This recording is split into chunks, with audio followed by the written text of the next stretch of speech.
जे पहुंचे सारी आपण ये सभा चलचित्र देखुं मुख्यमंत्री मोहन माझी बर्तमान पहुंची विपुल स्वागत संबर्धना दि जाऊँगी। नवरंगपुर में पहुंची मुख्यमंत्री मोहन माझी आज नवरंगपुर में मेडिकल कॉलेज शिलान्यास करेंगे। मुख्यमंत्री मंडई पड़िया ये सभार आयोजन कर 446 कोटी 26 लाख व्यय अटकल विभिन्न प्रकल्पर भित्तिप्रस्तर स्थापन करने सहित विभिन्न प्रकल्पर उद्घाटन करेंगे। मुख्यमंत्री मोहन माझी आपण ये लाइव चित्र देखुं बर्तमान मंडई पड़िया जो कार्यक्रम आयोजन कर निजे मुख्यमंत्री मोहन माझी वर्धमान जा पहुंची सारी सहित उपमुख्यमंत्री प्रभाती परिड़ा उपस्थित रहे, नित्यानंद गंड उपस्थित रहे, मुकेश महालिंग मंत्री स्वास्थ्य मंत्री मुकेश महालिंग उपस्थित रहे, स्थानीय जनप्रतिनिधि विधायक माने उपस्थित रहे। आज बड़ कार्यक्रम होगा जाऊँगी।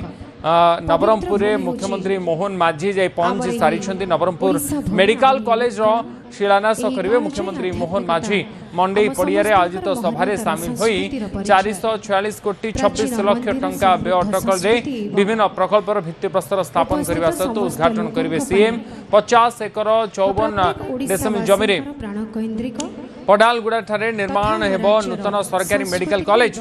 मुख्यमंत्री मोहन माझी वर्तमान सभा स्थल जा पहुंची सारे अल्प समय भितर साधारण सभारे मुख्यमंत्री मोहन माझी सामिल हेबे। मुख्यमंत्री को एबे स्वागत कर बहुत संख्यार लोक मानकर भिड़ आपण माने देखि पारुथिबे। नवरंगपुर ये मंडई पड़िया मुख्यमंत्री मोहन माझी जा पहुंचंती। अन्य मंत्री माने मध्य आज ये कार्यक्रम में सामिल होउछंती, समस्त उपस्थित अछंती। या सहित मेडिकल कॉलेज भित्तिप्रस्तर स्थापन हेबो। से भली आज श्री जगन्नाथ दर्शन योजना जो नुआ योजना शुभारंभ करेंगे मुख्यमंत्री मोहन माझी, जहाँफल आर्थिक अनग्रसर श्रेणी वरिष्ठ नागरिक माने सहजरे महाप्रभुंकर दर्शन करने पूरी जापरेंगे। से सरकार तरफ समस्त व्यवस्था कर योजनार शुभारंभ आज मुख्यमंत्री मोहन माझी करेंगे। आमर सिंहपुरी श्री जगन्नाथ मंदिर और श्री जगन्नाथ महिमा को बड़ भेटी देवे मुख्यमंत्री मोहन माझी। नवरंगपुर में मेडिकल कॉलेज शिलान्यास करेंगे मुख्यमंत्री। मंडई पड़िया आयोजित सभारे सामिल होई 446 कोटी 26 लाख टंका व्यय अटकल विभिन्न प्रकल्पर भित्तिप्रस्तर स्थापन करने सहित उद्घाटन करेंगे। सीएम 50 एकर 54 डेसिमिल जमी पडालगुड़ा ठारे निर्माण हेबो नूतन सरकारी मेडिकल कॉलेज, जहां को नहीं जिलावासी मन में देखा ढेर उत्साह। से भली आज श्री जगन्नाथ दर्शन योजनार शुभारंभ करेंगे मुख्यमंत्री मोहन चरण माझी, जहाँ फल आर्थिक अनग्रसर श्रेणी वरिष्ठ नागरिक माने महाप्रभु जगन्नाथ दर्शन करेंगे। विशेषकर 60 रु 75 वर्ष बयस ताठू अधिक वयस्क वृद्ध वृद्धा मागणारे महाप्रभु दर्शन कराइबे राज्य सरकार। यह योजन अंतर्भुक्त समस्त भक्त मानकर यातायात और अन्य आवश्यक व्यवस्थार समस्त खर्च वहन करेंगे सरकार। 4टी बस जोगे 148 जन तीर्थयात्री और 12 जन नोडाल अधिकारी पूरी अभिमुखे यात्रा करेंगे।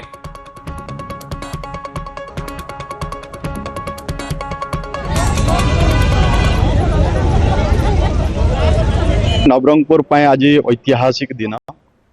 आज मान्यवर मुख्यमंत्री श्री मोहन चरण माझी एवं मान्यवर उपमुख्यमंत्री श्रीमती प्रभाती परिड़ा एवं मान्यवर स्वास्थ्य मंत्री डॉक्टर मुकेश महालिंग आज नवरंगपुर को हेलिकॉप्टर जोगे से माने आसुछंती। आज नवरंगपुर गौरवमय दिन जे नवरंगपुर बहु दिन प्रतीक्षा जो नवरंगपुर जिले में मेडिकल कॉलेज स्थापन हबो ये दाबी ही आसुथिला, किंतु गत दिन मानकरे करि पारि नथिले। किंतु आज सरकार नुआ सरकार आसीबा परे मोहन माझी को सरकार आसीबा परे आज जो मेडिकल कॉलेज जो राज्य रे 4-5टी जो मेडिकल कॉलेज हबो सेथिरे प्रथम करी नवरंगपुर जिल्लार मेडिकल कॉलेज रो आज भित्तिप्रस्तर स्थापन करिवे मान्यवर मुख्यमंत्री, मान्यवर उपमुख्यमंत्री, मान्यवर स्वास्थ्य मंत्री से माने आज आसुचंती। इठी तार मेडिकल कॉलेज रो शिलान्यास हबो। तत्सहित भी पर्यटन विभाग तरफ जो वरिष्ठ नागरिक मानक श्री जगन्नाथ दर्शन जो से भी आज आरंभ हबो। आज फ्लैग अप करेंगे बस मानक आज से माने श्रीक्षेत्र दर्शन पाई प्रभु जगन्नाथ दर्शन पाई वरिष्ठ नागरिक मान जो नुआ योजना विशेषकर टूरिज्म डिपार्टमेंट मान्यवर उपमुख्यमंत्री प्रभाती परिड़ा से भी आज आसुचंती। तार शुभारंभ आज नवरंगपुर जिल्लारू हबो। नवरंगपुर जिल्लार आज एक ऐतिहासिक दिन। आजिठु एई जगारु आरंभ हब जगन्नाथ दर्शन योजना जोटा निजे मुख्यमंत्री एवं पर्यटन विभाग मंत्री श्रीमती प्रभाती परिड़ा एठू आरंभ करेंगे। प्रथम करी आजिठु नवरंगपुर जिलार 148 जन श्रद्धालुं 12 जन स्टाफ में जीवे से सुविधा असुविधा जगन्नाथ दर्शन करने। चलते आम जो गाड़ी देखुचे आप सीधा सड़क गाड़ी देखुचे गाड़ी 5टी नुआ गाड़ी आसी थुआई जो गाड़ी रे कौन कौन सुविधा रही कि प्रकार व्यवस्था रही से संपर्क में अच्छा आम निकट में बस OSRTC स्टाफ अच्छा सहित आलोचना करवा। तो कौन कह जो गाड़ी आपंकर आसी नुआ गाड़ी आसी तो जगन्नाथ दर्शन करने को श्रद्धालु जीवे तो कौन सब सुविधा रही? गाड़ी रे प्रथम था आम गाड़ी रे 40टी सीट अच्छी लोक मैंने पुशबैक सीट अच्छी सी शीततापन सीट आमर माने गाड़ी रे आपन एसी गाड़ी आमर एटा एथरे आपन सब प्रकार सुविधा अच्छी आपन पे। तो जड़े यात्री जो यातायात करिवो ताकू अन्य गाड़ी तुलना रे गाड़ी केते आराम मिलिवो? माने बहुत प्रकार आराम मिली पारिबो एठी। माने सीट प्रथम था आपन पुशबैक सीट अच्छी माने 5 धरी 55 वर्ष पर्यंत माने 95 वर्ष पर्यंत समस्त बयस लोक एथिरे यात्रा करि परिबे। तो निश्चित भाव में आम गाड़ी सीधा सड़क आप गाड़ी चित्र देखु तो गाड़ी भितर जाए देखा कौन कौन सुविधा सब दि जाए गाड़ी मध्य। तो देखिए प्रथम बहुत सुंदर भाव में स्टेप्स अच्छी जो जड़े यात्री आराम जड़े वयस्क लोक तलुआ अच्छी जड़े वयस्क लोक आराम चढ़ी पार और सुविधा चढ़ी पार समस्त प्रकार जो जड़े यात्री चढ़ाई हैंडल सुविधा ये गेट टाक ओपन कले सुंदर भाव में डोर लॉक खोलियो। डोर लॉक खोलिया भीतर को जो प्रवेश करेंगे भीतर इंटेरियर गाड़ी रे बहुत सुंदर सीट लगी जदि कथा कहबा ताहले पुशबैक सीट रो व्यवस्था अच्छी जड़े यात्री आरामदायक भाव में अधा शोईकी यातायात करें पाखापाखि 500-700 किलोमीटर आराम यात्रा करेंगे। एसी सीट सुविधा शीतताप नियंत्रण व्यवस्था रही प्रत्येक सीट रे आम देखु आजिकल मोबाइल जुग मोबाइल आवश्यकता रही प्रत्येक सीट रे चार्जर व्यवस्था रही आपण एठी चार्जिंग रो व्यवस्था मध्य प्रत्येक सीट रही जो द्वारा कि जड़े यात्री मोबाइल रो जो बैटरी ड्रेन हो बैटरी डाउन हो समस्या रही से समस्या समाधान हो पार।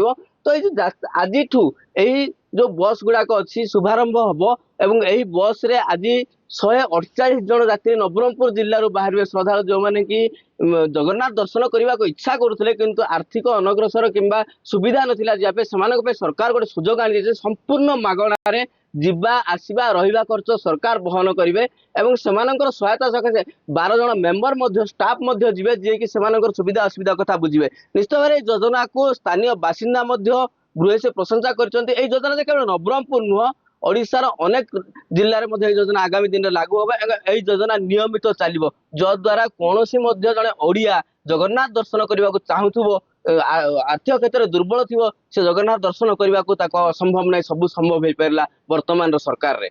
नवरंगपुर महेश्वर बेहरा न्यूज 18 ओडिया। आज नवरंगपुरवासी को बड़ भेटी देवाई मुख्यमंत्री मोहन माझी बर्तमान जे पहुंचे सारी आपण ये सभास्थल चित्र देखुं मुख्यमंत्री मोहन माझी बर्तमान पहुंची विपुल स्वागत संबर्धना दि जाउछि। नवरंगपुर में पहुंची मुख्यमंत्री मोहन माझी आज नवरंगपुर में मेडिकल कॉलेज शिलान्यास करेंगे मुख्यमंत्री मंडई पड़िया ये सभार आयोजन कर 446 कोटी 26 लाख व्यय अटकल विभिन्न प्रकल्पर भित्तिप्रस्तर स्थापन करने सहित